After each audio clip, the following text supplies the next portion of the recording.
Terpidana kasus pembunuhan berencana Verdi Sambo dijatuhi vonis hukuman mati oleh Majelis Hakim pada Senin kemarin. Sambo menambah satu lagi daftar jenderal yang dijatuhi hukuman mati di Indonesia. Lantas kapan eksekusi Sambo bisa dilaksanakan? Mungkin ini menjadi pertanyaan bagi publik Indonesia sekarang. Juga bagaimana tahapan eksekusi mati itu dilakukan. Seorang mantan algojo eksekutor narapidana dengan vonis mati menceritakan pengalamannya mengeksekusi para terpidana mati. Tak banyak yang tahu tentang urutan eksekusi mati yang harus dilalui para terpidana. Pemerintah Indonesia menetapkan lokasi eksekusi hukuman mati di Kompleks Penjara Pulau Nusa Kambangan yang terletak di lepas pantai Cilacap, Jawa Tengah. Hukuman mati di Indonesia sudah dijatuhkan pada beberapa terpidana kasus narkoba. Bahkan sudah ada yang pada tahap eksekusi. Penjara Pulau Nusa Kambangan dapat menampung lebih dari 1.500 narapidana, termasuk mereka yang ditahan karena perdagangan narkoba dan terorisme. Penjara Pulau Nusa Kambangan yang memiliki keamanan tingkat tinggi yang dikenal oleh penduduk setempat sebagai Pulau Hantu. Tempat eksekusi hukuman mati bisa dilakukan di beberapa wilayah sepi yang ada di Pulau Nusa Kambangan. Akan tetapi tempat yang paling terkenal adalah situs Nirbaya dan Limus Buntu. Ada beberapa urutan untuk proses eksekusi para terpidana hukuman mati. Para terpidana mati biasanya ditempatkan di ruang isolasi terlebih dahulu. Sebelum memasuki sel isolasi, mereka akan diberitahu kapan mereka akan dieksekusi dan diminta untuk menentukan 3 permintaan terakhir. Menurut hukum Indonesia, narapidana harus diberitahu kapan eksekusi mereka akan terjadi, setidaknya 72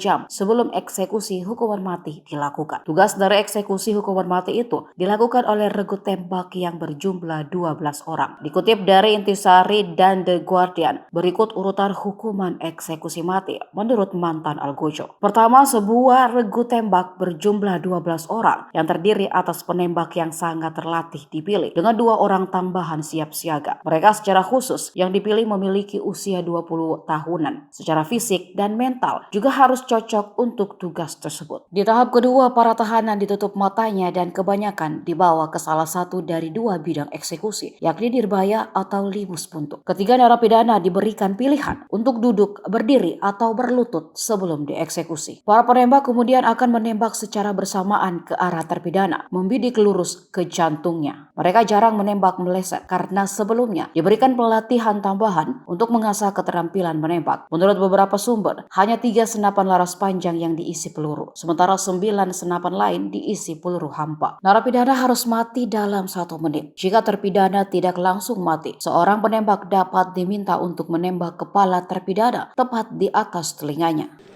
Menjatuhkan pidana kepada terdakwa tersebut oleh karena itu dengan pidana mati. Memerintahkan terdakwa tetap berada dalam tahanan, menetapkan barang bukti tetap terlampir dalam berkas, dikembalikan kepada penuntut umum untuk digunakan dalam perkara lain.